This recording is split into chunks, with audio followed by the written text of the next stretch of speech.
योग दर्शन चतुर्थ कैवल्यपाद सूत्र संख्या 5 से आगे पढ़ेंगे। सूत्र है प्रवृत्ति भेदे प्रयोजकम चित्तम एकम अनेकेशाम। सूत्रार्थ है चित्त के भिन्न भिन्न कार्यों में, चित्त के विभिन्न कार्यों अर्थात क्रियाओं, विचारों और तरंगों का संचालक, नियंत्रक अहंकार तत्व से ईश्वर द्वारा निर्मित वही एक चित्त ही होता है। एक चित्त से ही सारे कार्य हम करते हैं। तो पहले हम विचार किए हैं ये जो चित्त है, मन है, इसका प्रवाह दो धारा में बहता रहता है। इसका जो झुकाव है अथवा हम जो विचार करते हैं दो धारा में हर समय विचार करते हैं। तो संस्कृत में लिखा है व्यास भाष्य में, इसे योग दर्शन में ही, वहति पापाय वहति पुण्याय च, पाप की तरफ और पुण्य की तरफ। तो उपनिषद में कहा गया है प्रेय मार्ग और श्रेय मार्ग। प्रेय मार्ग अर्थात संसार की ओर मुड़ने वाली, और श्रेय मार्ग अर्थात परमात्मा की ओर, आध्यात्म की ओर जो चलने वाला मार्ग है वह श्रेय मार्ग है। तो बुद्धिमान व्यक्ति, जो विवेकी व्यक्ति है, वह हर समय श्रेष्ठ का ही चयन करता है, अच्छे मार्ग का ही चयन करता है। और अच्छे मार्ग का जब चयन करता है तो बहुत सारे कठिनाई बाधाएं भी आते हैं, लेकिन जो दूरदृष्टि रखता है, जो स्थायी सुख चाहता है, वह कठिनाई बाधाओं से घबराता नहीं है। उसको सामना करते हुए वो आगे बढ़ता रहता है। तो हम भी जो अनेक प्रकार से कार्य करते हैं, अनेकों कार्यों को करते रहते हैं, उसमें अपना चयन करना चाहिए कि मैं किस धारा में बह रहा हूँ अथवा मेरी मानसिक स्थिति किस प्रकार से हैं। मैं भौतिक मार्ग के पथिक हूँ अथवा आध्यात्मिक मार्ग के पथिक हूँ। और इन दोनों के चयन करते समय बुद्धि का प्रयोग करना है। भौतिक मार्ग पर कोई व्यक्ति केवल चल रहा है, आध्यात्म को छोड़ के चल रहा है, तो क्या लाभ, क्या हानि है। और आध्यात्म मार्ग में हम जब चलते हैं, ईश्वर, आत्मा, परमात्मा, पुनर्जन्म, पूर्वजन्म, सत्य, धर्म, न्याय, अनुकूल आचरण आदि को जब हम अपनाते हैं, क्या लाभ होता है। इन दोनों के जब हम तुलनात्मक अध्ययन करते हैं, बार बार इसके ऊपर विचार करते हैं, तो फिर उसको जो बुद्धिमान है, बुद्धिमती है, उसको श्रेष्ठ मार्ग दिखता है। और जब श्रेष्ठ मार्ग का चयन कर लेते हैं तो फिर उसमें ही लाभ दिखाई देता है। फिर आगे बढ़ता है, आगे बढ़ता है तो और भी लाभ दिखाई देता है। और फिर कई बार ऐसे हो जाता है जो आध्यात्म मार्ग के, श्रेय मार्ग के पथिक है, कभी कभी उनको संसार भी प्रिय लगने लग जाता है।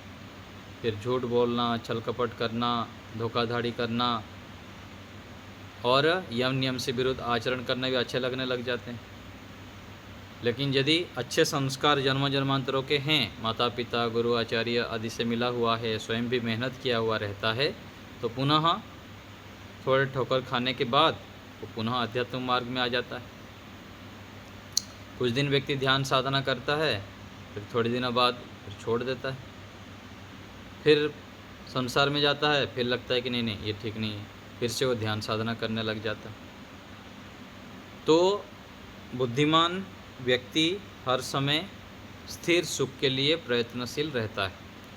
तो हमें स्थिर सुख के लिए प्रयत्नशील होना है, और हमें अवसर भी मिला है। ये उपनिषद में क्या कहा जाता है, यह चेत अवेदित अथ सत्यम अस्ति नोचेत महति विनष्टि।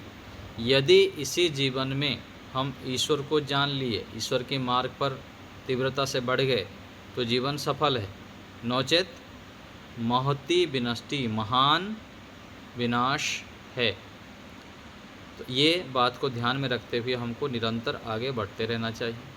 और यजुर्वेद के एक मंत्र है, उसमें क्या कहा गया, अश्वत्थेव निषदनम पर्णेव वसति स्कृता गोभाज इत्किलासथ यत् सन्वथ पुरुषम। तो इसमें कहा गया, हे मनुष्य, तेरा जीवन के जो समय है, तो जीवन के अस्तित्व किस प्रकार से है। जैसे पीपल की पत्ता है, पीपल के पत्ते क्या होता है, ऑक्सीजन देने के कारण हर समय वो हिलता रहता है, और उसमें यदि पानी का बूंद रहे तो कैसे स्थिति है। ऐसे ही हमारी स्थिति है इस संसार में, कभी भी हमारा जीवन का अंत हो सकता है, कभी भी श्वास अटक सकता है। इसीलिए गोभाज, इंद्रियों के दासत्व में मत जी, और परमात्मा की एक जो एक तत्व ईश्वर है उसकी उपासना में, उसकी ओर बढ़ने के लिए प्रयत्नशील हो। लेकिन क्या करें, संसार का सबसे बड़ा आश्चर्य क्या है, महाभारत में आता है ना कि अहनि अहनि भूतानि गच्छन्ति इह यमालयम शेषा स्थावरम इच्छन्ति किम आश्चर्यम अतः परः। सबसे बड़ा आश्चर्य क्या है, प्रत्येक दिन अहनि अहनि गच्छन्ति, प्रत्येक दिन लोग यमालय में जा रहे हैं। आज यही कोई मर रहा है, कल कोई मर रहा है, कल कोई मर रहा है, और अनेक जगह पर हम हजारों लोगों की मृत्यु की खबर सुनते हैं। लेकिन अपने विषय में व्यक्ति क्या सोचता है कि मैं तो यहाँ परमानेंट हूँ, स्थायी रहने वाला हूँ। ऐसे सोच के आलस्य अप्रमाद करता हूँ, चलो देख लेंगे, कर लेंगे। ध्यान, भक्ति, पूजा पाठ, धर्म कार्य जितना है कभी भी कर लेंगे आगे चलकर, पूरा जीवन पड़ा हुआ है। ऐसे मान के आलस्य प्रमाद करता रहता है, अपने को स्थायी मानता है कि मैं तो जीवन पूरा में तो यहाँ अमर हूँ, कर लूँगा आगे चलकर। लेकिन वास्तविकता क्या है, वास्तविकता क्या है, एक सूत्र में, एक श्लोक में बताया गया है। कल एक श्लोक आपको बताया था, तो एक श्लोक है, यावत् स्वस्थमिदं शरीरमरुजं यावज्जरा दूरतो यावच्चेन्द्रियशक्तिरप्रतिहता यावक्षयो नायुषः आत्मश्रेयसि तावदेव विदुष कार्यः प्रयत्नो महान् संदीप्ते भवने तु कूपखननं प्रत्योद्यमः कीदृशः। तो इस श्लोक में क्या कहा गया, भर्तृहरि जी लिखते हैं वैराग्य शतक में, जब तक यह शरीर स्वस्थ अर्थात रोग रहित है, जब तक बुढ़ापा दूर है, जब तक सभी इंद्रियों में शक्ति विद्यमान है और आयु बची हुई है, तभी एक बुद्धिमान व्यक्ति को चाहिए कि आत्मकल्याण के लिए महान पुरुषार्थ करे। अन्यथा जैसे घर में आग लग जाने पर कुआं खोदने से कोई लाभ नहीं होता, वैसे मृत्यु काल में कुछ भी नहीं हो सकेगा। तो जब तक हम स्वस्थ हैं, बुढ़ापा दूर है, इंद्रियों में सामर्थ्य हैं, शीघ्रता से आत्मकल्याण के लिए, परमात्मा की प्राप्ति के लिए लग जाएं, नहीं तो फिर पश्चाताप के सिवाय कुछ बचेगा नहीं। तो बुद्धिमान व्यक्ति ऐसे सोचते हुए धर्म कार्यों में ही लगा रहता है, श्रेष्ठ कार्यों में ही लगा रहता है, और ईश्वर भक्ति में ही जीवन को लगाता है। अपने कर्तव्य कर्मों के साथ साथ ईश्वर की उपासना आदि कार्य को करता रहता है। एक वेद मंत्र हम देखते हैं ईश्वर के विषय में, बहुत श्रेष्ठ इसमें वर्णन है। ओम अग्निर्होता कविक्रतुः सत्यश्चित्रस्रवस्तमः देवो देवेभिरागमत्, ऋग्वेद के मंत्र है। तो इसमें कहा गया है कि हे सर्वव्यापक ईश्वर, जो सत्य विद्या आदि शुभ गुण और चक्रवर्ती राज्य ऐश्वर्य का देने वाला है, तथा जो पृथ्वी आदि लोगों का धारण करने वाला है, जो सबको जानने वाला है, सबकी बुद्धि का अध्यक्ष है, मालिक है, राजा है, उसको कवि कहते हैं। जिसके सामने सबकी बुद्धि अल्प हो जाती है, क्योंकि वह सबकी बुद्धियों का प्रभु है।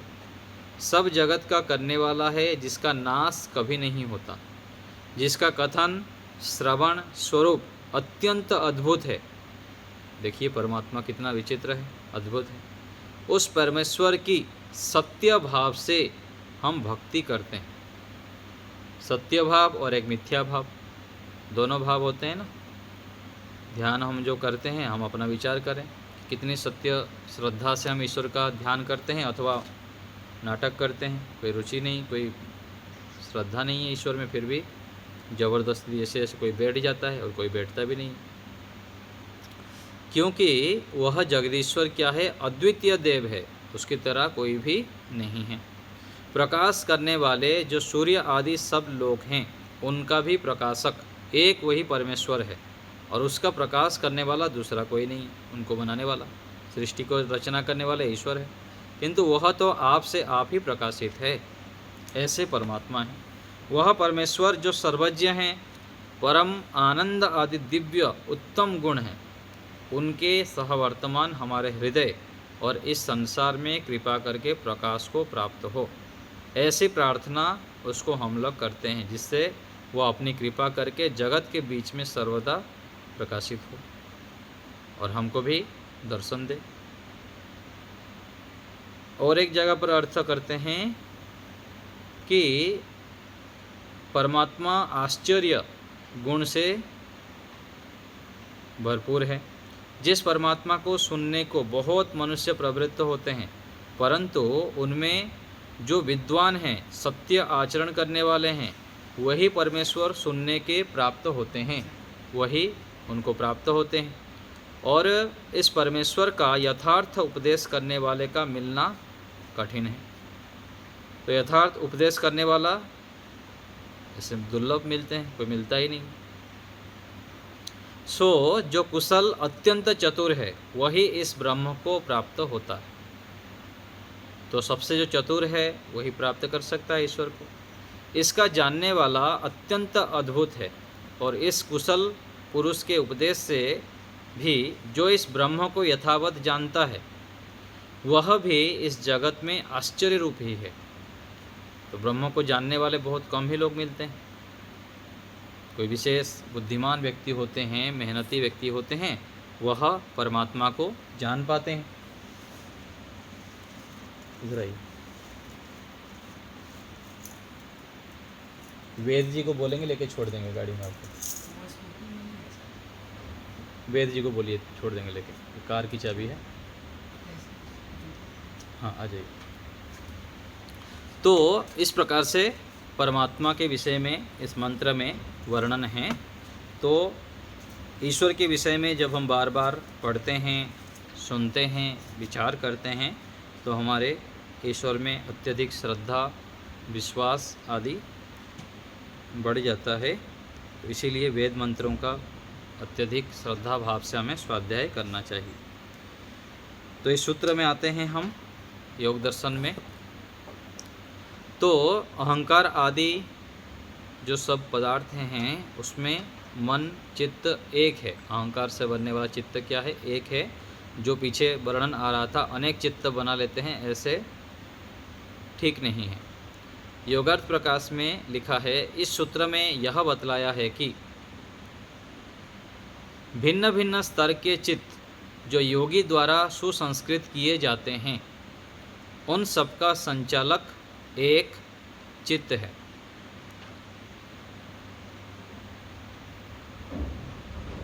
तो योगी द्वारा जो सुसंस्कृत किए जाते हैं अथवा एकाग्र किए जाते हैं, वह चित्त एक है। तो जब हम चित्त को एकाग्र करना चाहते हैं तो हमें योगाभ्यास अवश्य ही करना पड़ता है। आगे लिख रहे हैं कि जब योगी अपने चित्त को योगाभ्यास से विविध स्तरों का बनाता है, तब उस विविध प्रकार के स्तर वाले चित्त का संचालन एक ही चित्त करता है। एक ही चित्त अलग अलग प्रकार से योग्यता को और प्राप्त कर लेता है। जैसे पीछे हम चर्चा कर रहे थे, एक व्यक्ति है अपने समस्याओं का ही समाधान नहीं कर पा रहा है, और दूसरा है कि अनेक प्रकार से वो अपने चित्त को एकाग्र कर लेता है। सूत्र संख्या 5 हम पढ़ रहे हैं हिंदी भाग को, जो नए जुड़े हैं अभी उनके लिए। तो मुख्य एक ही चित्त है, उस एक चित्त को योगी योगाभ्यास से भिन्न भिन्न स्तर का बनाता है। अर्थात वही चित्त कभी ऊंचे स्तर पर रहता है और कभी नीचे स्तर पर रहता है। कोई व्यक्ति तमोगुण से युक्त हो जाता है, आलस्य, प्रमाद, लड़ाई झगड़ा आदि करता है, और कभी वो एकाग्र हो जाता है, मन को सत्वगुण से युक्त कर देता है। तो कभी व्युत्थान, कभी एकाग्र, कभी निरोध परिणाम की स्थिति वाला होता है। इन विविध अवस्थाओं में एक ही चित्त सभी प्रवृत्तियों वाला होता है। तो मन चित्त क्या है? एक ही है, ये वैदिक सिद्धांत है। तो उस एक चित्त को ही अनेक चित्त नाम से कह दिया जाता है। वर्णन करते हैं। जब चित्त व्युत्थान संस्कारों से युक्त होता है तो उसकी सांसारिक विषयों की ओर प्रवृत्ति होती है। संसार में खाना पीना, इधर उधर जाना और चंचलता बनी रहती है, संसार के विषय भोग में लगा रहता है जब वह व्युत्थान संस्कार से युक्त रहता है। और जब एकाग्रता की स्थिति होती है तब ईश्वर उपासना की ओर प्रवृत्ति होती है। जब योगी चित्त को सांसारिक विषयों की ओर प्रवृत्त कर देता है तो उसको ठीक ना मानकर उस ओर से हटाकर उसको एकाग्र स्थिति में ले आता है। तो योगाभ्यास के माध्यम से जैसे जैसे हमारी योग्यताएं बढ़ती जाती है, हम शुद्ध होते हैं, पवित्र होते हैं, ईश्वर से जुड़ते हैं, तब फिर ज्ञान ठीक ठीक काम करने लग जाता है। और सत्वगुण से युक्त होने पर व्यक्ति स्वतः ही सांसारिक प्रवृत्तियों से धीरे धीरे करके विराम ले लेता है, उससे हटने के लिए प्रवृत्त होता है और दूसरे तरफ ईश्वर की ओर निरंतर बढ़ता रहता है। जब योगी चित्त को एकाग्र स्थिति में देखता है तो उसको वास्तविक स्थिति ना समझकर उस अवस्था से हटाकर निरोध अवस्था में ले आता है। तो पहले हम बहुत चर्चा किए हैं इसके ऊपर। पहले तो व्युत्थान स्थिति में रहता है, फिर एकाग्र होता है, एकाग्रता से भी ऊपर उठ जाता है, फिर वो निरुद्ध अवस्था में जाता है और उससे भी आगे बढ़ने के लिए प्रयत्नशील होता है। इन विविध स्तरों वाले एक चित्त को अनेक चित्त कहा गया है। इन भिन्न भिन्न प्रवृत्तियों का संचालक एक ही ईश्वरकृत चित्त है। तो व्यास भाष्य में जो लिखा है चित्तम एकम निर्मिमीते, इसका अर्थ अनेक व्याख्याकारों ने नियामक, नायक और प्रयोजक किया है। इस वाक्य का अर्थ यह नहीं किया कि योगी अस्मिता उपादान कारण से एक चित्त को उत्पन्न करता है। इस प्रकार से निर्माण चित्तानि से भी यही अभिप्राय लेना चाहिए कि एक ही चित्त के भिन्न भिन्न स्तर बनाए जाते हैं। तो इसको हमको समझना चाहिए कि एक ही चित्त है, उसको अलग अलग स्तर पर हम निर्माण कर लेते हैं। जैसे हम विचारते हैं, जैसे खान पान करते हैं, जैसे देखते हैं, सुनते हैं, पढ़ते हैं, सुनते हैं, अलग अलग प्रकार से जितना हम श्रेष्ठ कार्यों में मन को लगाते हैं उसी प्रकार से फिर मन ऊंची अवस्था को प्राप्त हो जाता है और विशेष चिंतन करने में, मनन करने में और योग्यता से युक्त हो जाता है मन। जैसे जड़ वस्तु यहाँ पर हैं, जैसे मकान बनाना चाहिए हम मकान को बना लेते हैं, और कोई भी निर्माण करना चाहते हैं उस प्रकार से जैसे हम चाहते हैं वैसे निर्माण कर लेते हैं।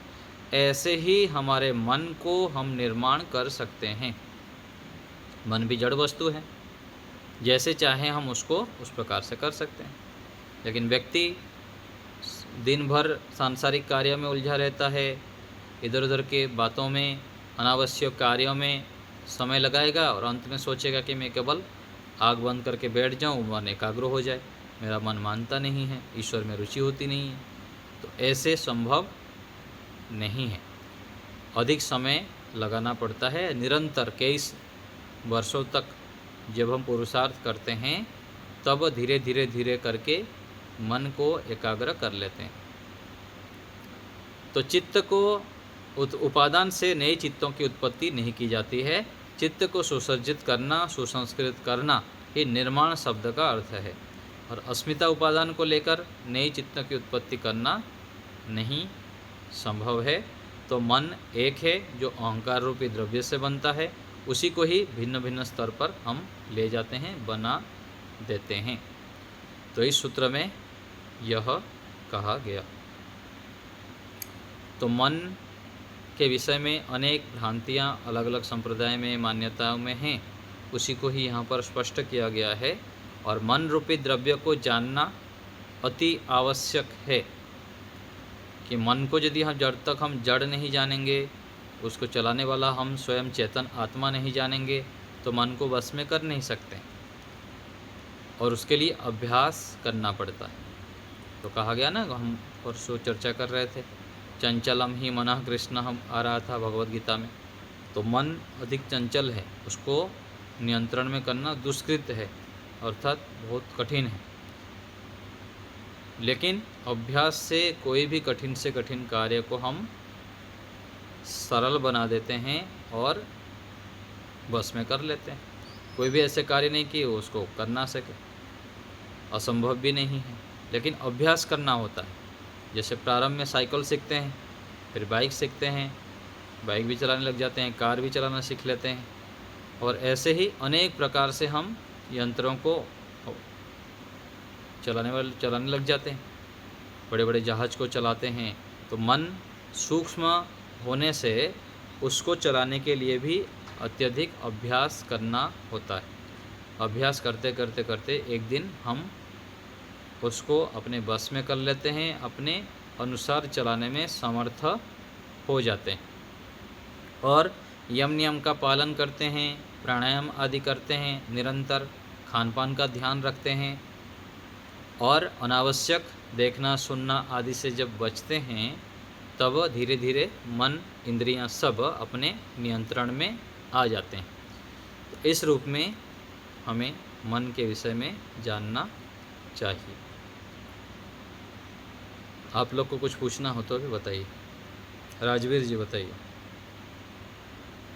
जी आचार्य जी, ये अस्मिता और उपादान का थोड़ा सा करने के लिए इसको जरा उपादान और जो अहंकार नामक तत्व है उसको अस्मिता नाम से कह रहे हैं, और उपादान कारण उसे कहते हैं जो किसी वस्तु बनता है तो उसके जो कारण हैं। जैसे हम लड्डू बनाते हैं तो लड्डू का उपादान क्या है? लड्डू का उपादान है बेसन, तेल, मीठा आदि जो है ना, चीनी आदि, वो सब उपादान कारण है। घड़ा है, घड़ा एक द्रव्य है, घड़ा का उपादान कारण क्या है? मिट्टी है। तो जिससे जो बनता है, जिससे बनता है वो द्रव्य उपादान नाम से कहा गया है, उपादान कारण नाम से कहा जाता है। तो ऐसे ही मन रूपी जो द्रव्य बना हुआ है वह उसका उपादान कारण अहंकार है, ये यहाँ पर कहना चाहते हैं। ठीक है। अस्मिता का अस्मिता अहंकार और अस्मिता एक रूप में ही कहना चाह रहे हैं। अस्मिता अर्थात मैं हूँ की जो अनुभूति है ना, वो अस्मिता के कारण, अहंकार के कारण है। तो उसी को ही अहंकार और अस्मिता एक रूप में ही कहना चाह रहे हैं। नहीं, वो जो अस्मिता क्लेश है वो अलग है।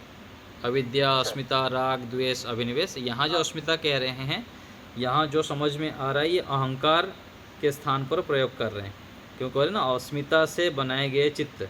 तो चित्त जो बनता है, मन बनता है, यह अहंकार से बनता है। तो यहाँ अस्मिता का मतलब अहंकार है। ठीक। अहंकार को कैसे लेंगे आप? अहंकार क्या ये जो होता है मैं हम नहीं, अहंकार रूपी एक द्रव्य है जिससे हम अपने आप को बोलते हैं ना कि मैं हूँ की अनुभूति। अपने आप को लगता है ना कि मैं हूँ, कोई सामने होता है तो दिखता है ना कि ये है। तो जो है की अनुभूति होती है ना, मैं हूँ की जो अनुभूति है, वो अहंकार रूपी द्रव्य के कारण होता है, और ये अहंकार से फिर ये सब बना हुआ है। ठीक है ना। बाकी सब आगे की जो है अहंकार, मूल तो अहंकार जो इससे बनाते हैं द्रव्य से, उसी से ही उस प्रकार से कुछ मिलाते होंगे जिससे ये सब बनते होंगे। इस रूप में समझना चाहिए। ईश्वर के ज्ञान में ही ये सब होगा। हम तो केवल मोटे मोटे रूप में समझ सकते हैं कि अहंकार रूपी एक द्रव्य है, उससे ये बनाते हैं ईश्वर। इस रूप में हमको समझना चाहिए। ठीक है जी जी आचार्य जी। हरीश जी, बोलिए, माइक ऑन करिए, अनम्यूट करिए आपकी माइक।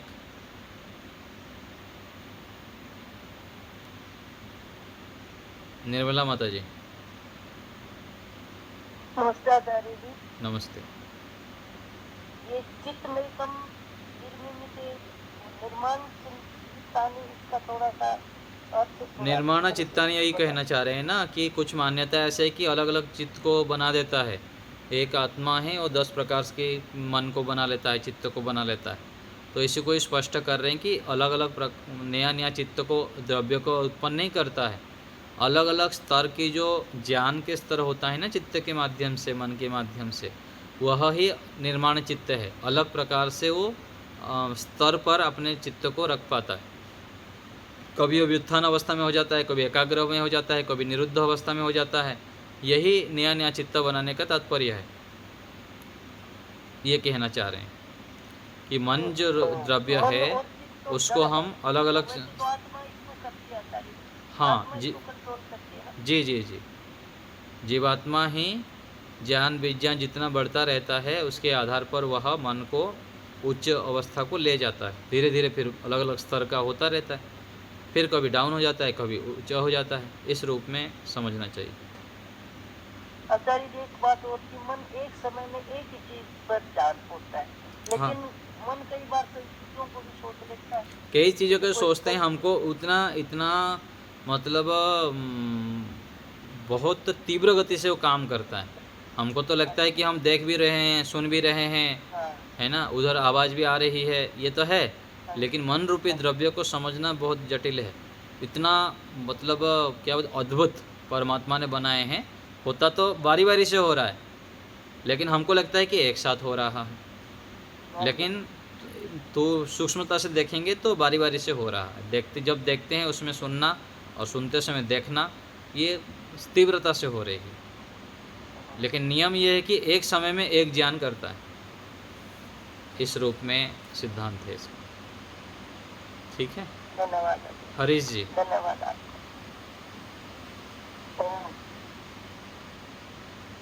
आचार्य जी, युक्तान संस्कारों से युक्त होता है जब चित्त, तो उसकी संसारिक विषयों की प्रवृत्ति होती है। व्युत्थान व्युत्थान अर्थात रजगुण और तमोगुण। संस्कार व्युत्थान अर्थात रजगुण और तमोगुण, चंचल की अवस्था, चंचलता जो स्थिति होती है ना, कुछ भी मन में सूझ नहीं रहा है ना, मन स्थिर नहीं होता है, कभी बदलता रहता है, कभी फिर निर्णय लेते रहते हैं, मतलब एक स्थिर स्थिति ना होना, ये व्युत्थान अवस्था है। और एकाग्र स्थिति में क्या होता है, निर्णयात्मक स्थिति होती है। अच्छी अच्छी चीज़ सोचता है, अच्छे ज्ञान अर्जन करना चाहते हैं, मन एकाग्र रहता है, ध्यानपूर्वक कोई भी सुनना पढ़ना आदि कार्य करते हैं। विशेष रूप से व्युत्थान की जो थोड़ी ऊंची अवस्था है उसमें तो हो जाता है, लेकिन एकाग्र स्थिति में क्या है, विशेष हम ज्ञान अर्जन करना चाहते हैं, निर्णय भी ले पाते हैं, अच्छे अच्छे सोचते हैं, ये एकाग्र स्थिति है। और ये जो व्युत्थान स्थिति है उसमें चंचलता बनी रहती है, ऐसे समझना चाहिए। ठीक है धन्यवाद। प्रमोद जी।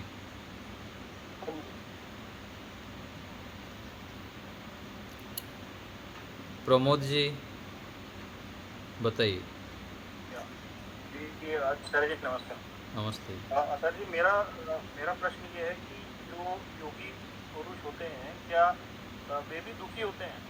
हाँ हाँ, संसार में दुखी तो बिल्कुल होंगे। जब तक क्लेश दग्धबीज नहीं हो गया है, जीवन मुक्त नहीं हो गए हैं, तब तक तो दुख रहेगा ही रहेगा। कम रहे अथवा अधिक रहे, ये तो कम अधिक मात्रा हो सकती है, लेकिन दुख तो होगा ही होगा, क्योंकि शरीर है तो दुख है। आया ना वहाँ पर न्याय दर्शन में, दुख जन्म प्रवृत्ति दोष मिथ्या ज्ञानानान उत्तर उत्तर अपाये तदंतर पायात अपवर्ग। तो वहाँ पर कहा गया ना, दुख, जन्म, प्रवृत्ति, दोष, मिथ्या ज्ञान, उत्तर उत्तर जब हटेंगे तब फिर क्या होगा? अपवर्ग होगा, मोक्ष होगा। तो पहला उत्तर उत्तर क्या है? दुख, जन्म, प्रवृत्ति, दोष, मिथ्या ज्ञान। पहले मिथ्या ज्ञान हटेंगे, मिथ्या ज्ञान हटेंगे तो फिर प्रवृत्ति हटेगा, प्रवृत्ति हटने पर फिर दोष हटेंगे, ठीक है। और दोष हटेंगे तो फिर जन्म हटेगा, और जन्म हट गया तो फिर दुख हटेंगे। जब तक जन्म है, शरीर में हम हैं, तब तक दुखों से रक्षा नहीं है। जन्म लेना बंद, शरीर आगे नहीं मिलेगा, तब जाके दुखों से निवृत्ति हो सकती पूर्ण रूप से। और यहाँ तो जितना इतना हम ज्ञानी होते जाएंगे, योगी बनते जाएंगे, उतने उतनी मात्रा में दुख की मात्रा तो कम होती जाएगी, क्योंकि ज्ञान परिपक्व हो जाता है, सत्य असत्य को जानने में हम समर्थ हो जाते हैं। तब फिर वहाँ पर हम दुख सहन करने का सामर्थ्य बढ़ जाता है। लेकिन शरीर है तो दुख तो रहेगा ही रहेगा। तो इस न्याय दर्शन के इसमें सूत्र में यही कहा गया, जब तक मिथ्या ज्ञान है तब तक दोष करेंगे, ये प्रवृत्ति होगी। प्रवृत्ति अर्थात शुभ अशुभ कर्म करते रहेंगे, और जब शुभ अशुभ कर्म करते रहेंगे फिर प्रवृत्ति के कारण दोष उत्पन्न होगा। और दोष जब तक दोष है, काम, क्रोध, लोभ आदि जितने भी दोष है, दोष रहेगा तो फिर जन्म होगा। और ये दोष हम हटा दिए, क्लेशों को दग्ध बीज कर लिए, तो जन्म नहीं होगा। और जन्म जब बंद होगा तब जाके दुख हटेंगे। इसलिए सभी ऋषियों का, दर्शन शास्त्रों का, चाहे न्याय दर्शन देखिए, सांख्य दर्शन देखिए, योग दर्शन देखिए, सब लोग कहते हैं कि संसार में दुख ही दुख है, दुख ही दुख देखो। और विवेकी व्यक्ति दुख ही देखता है, सुख में भी दुख देखता है। आया ना योग दर्शन में, परिणाम ताप संस्कार दुखेर, हम पीछे पढ़ के आए। विवेकी व्यक्ति तो चारों ओर दुख ही दुख दिखाई देता है, एक सुख के पीछे भी चार दुख दिखाई देता है। और बुद्धिमान कौन है? जिनको संसार में दुख ही दुख दिखाई देता है। जिसको सुख दिखाई देता है वो अज्ञानी है, क्योंकि वो सुख के पीछे दुख छिपा हुआ है, वो दुख उसको दिखता नहीं है। और जब जितना इतना दुख दिखाई देता है उतना उतना वो विरक्त हो जाता है, सांसारिक साधनों को, वस्तुओं को, व्यक्तियों का प्रयोग कम से कम करता है, क्योंकि अधिक करेंगे तो जितना अधिक करेंगे उतना दुख लिपट के हमारे साथ ही आ जाएगा। तो योगी व्यक्ति को भी दुख होता ही है। हाँ, जितना जितना ज्ञान बढ़ता रहेगा, योगाभ्यास करते रहेंगे, उतना उतना दुख को सहन करने का सामर्थ्य आ जाता है। और वस्तु के यथार्थता को हम जितना इतना जान लेते हैं, उतना हम फिर दुख की जो मात्रा है सहन करने की सामर्थ्य वो बढ़ जाता है। छोटे छोटे दुख आने पर व्यक्ति चिल्लाने लग जाता है, परेशान हो जाता है, आत्महत्या कर लेता है, अथवा पूरा डिप्रेशन में आ जाता है। और वही व्यक्ति आध्यात्म मार्ग में आने लग जाता है, धीरे धीरे आगे बढ़ता है, तो बड़े से बड़े कष्ट आने पर भी वही कष्ट एक दिन उसको कुछ भी लगता नहीं है, सहन कर लेता है हंसते हंसते। तो ये स्थितियाँ हैं, ऐसे ही समझना चाहिए। इसमें आचार्य जी जो कर्म होंगे वो कर्म तो योगी पुरुष तो निष्काम कर्म ही करें। हाँ, निष्काम का फल भी तो मिलेगा ना। निष्काम जितना इतना करते जाएंगे उतना उतना ईश्वर की ओर बढ़ते जाएंगे, ईश्वरीय गुण आता रहेगा। और ईश्वरीय गुण जितने आएंगे दुख को सहन करने का सामर्थ्य भी आता रहेगा। एक तो जानबूझ कर गलती करेगा नहीं, अपनी ओर से जितना गलती करता है वो जो दुख मिलेगा उससे वो बचेगा। लेकिन दूसरे की गलती से भी तो दुख मिलेगा। आप मान लीजिए अज्ञानता से कोई गलती नहीं की है, दूसरे आपके सामने गड़बड़ी करेंगे, उलट पुलट काम करेंगे, तो फिर वहाँ पर भी तो व्यक्ति दुखी होता है। अपने कारण तो कम दुखी होता है, दूसरे के कारण अधिक दुखी होता है। यहाँ क्या हो रहा है देखिए, हम जो दुखी होते हैं अधिक तो दूसरे के कारण होते हैं, और फिर व्यक्ति वहाँ पर इतना ज्ञानी बन जाता है कि दूसरे गलती करने पर दुखी नहीं होता है। कोई नहीं, वो करता रहे गलती, वो अपना भुगतेगा। ऐसे सोच के व्यक्ति थोड़ा सा तटस्थ रहता है। हाँ, सुधार के लिए बोलेगा, बच्चों को बोलना पड़ेगा, गुरु आचार्य तो शिष्यों को बोलना पड़ेगा, लेकिन उस जो भाव से है ना, ये ऐसा क्यों कर रहा है, ऐसा करना ही चाहिए इसको, इतना नालायक है, ऐसे ऐसे जो सोचते हैं ना, पूरा मतलब आज ही बदल दे वो। क्योंकि वो अपने जीवन से देखा हुआ रहता है कि स्वयं को बदलने के लिए मुझको कितना मेहनत करना पड़ा, और मैं उसको चाहता हूँ आज ही बदल दूँ, तो ये तो होगा, संभव ही नहीं है।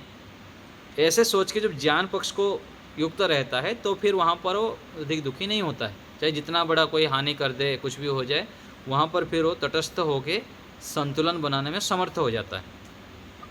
ये योगी व्यक्ति में लाभ है।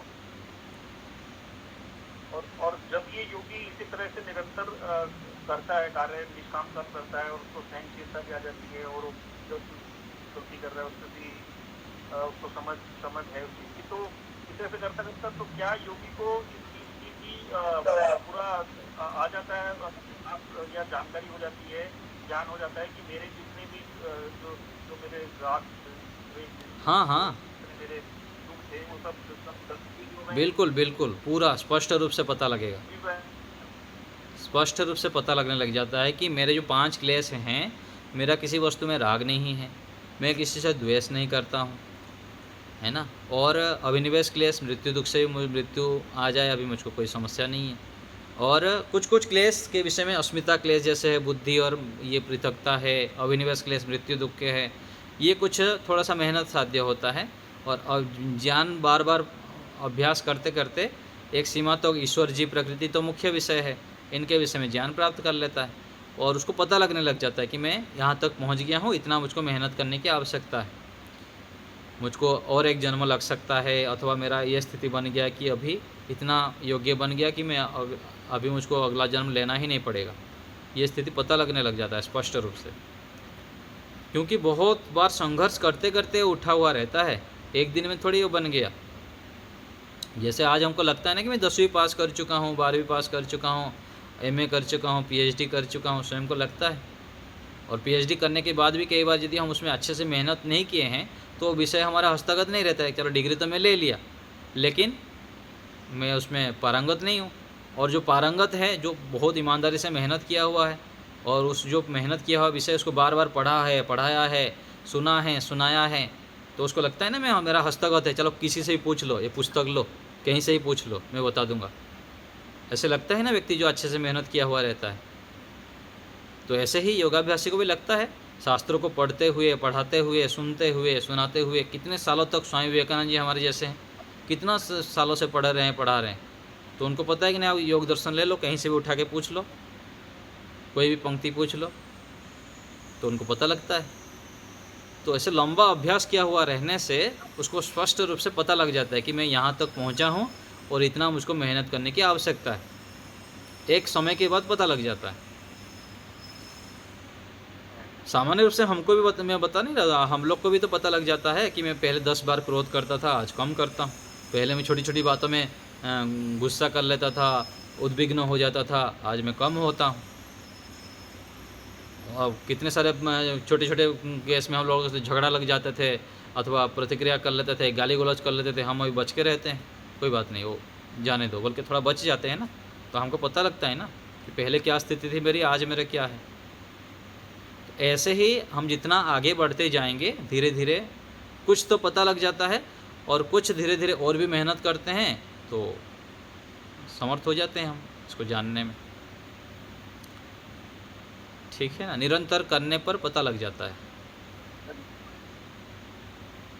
ठीक है तिरुमल जी।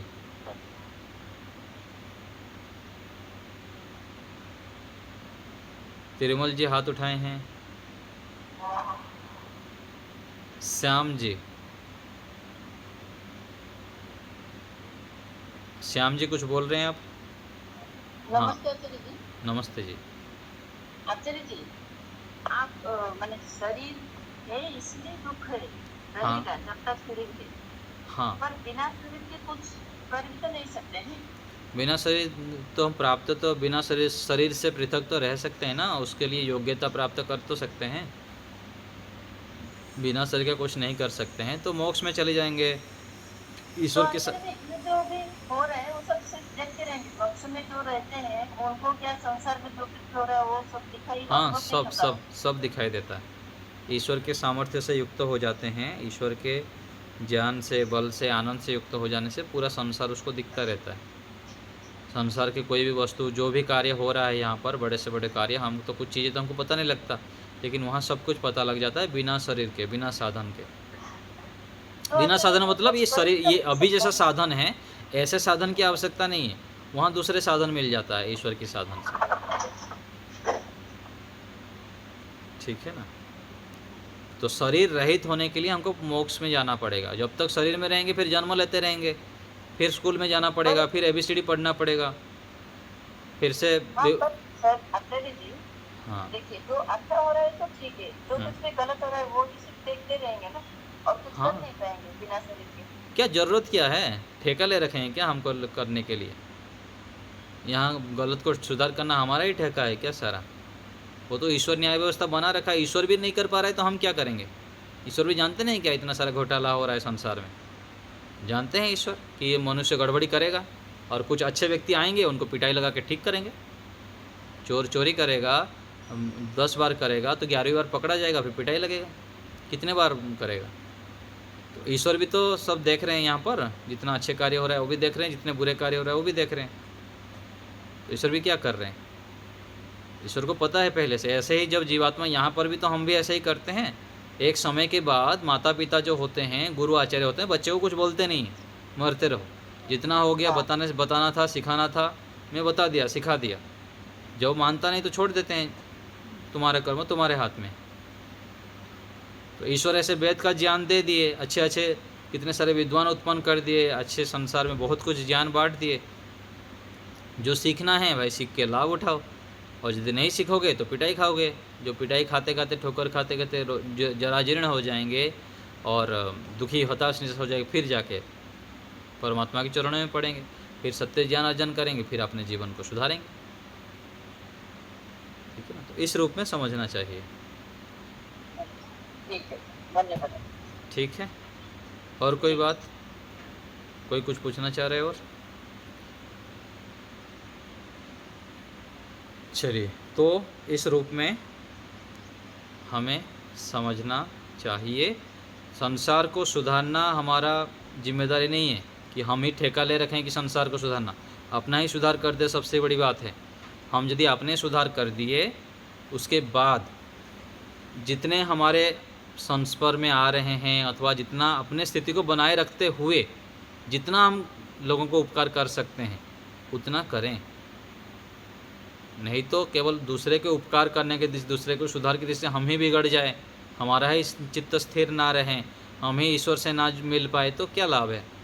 यहाँ काम दूसरे को सुधारने के लिए हमको नहीं मिला है जन्म। यहाँ पर पहले तो अपने सुधार के लिए ही मिला है कि अपने सुधार करेंगे तो हमको देख के दूसरे सुधरेंगे। हमारा सुधार हो गया तो हम हमारे संस्पर्श में जितने आएंगे उसको हम सुधार सकते हैं। ये सोचना बुद्धिमत्ता है, ये इस प्रकार से सोचना चाहिए। पुष्पा माता जी।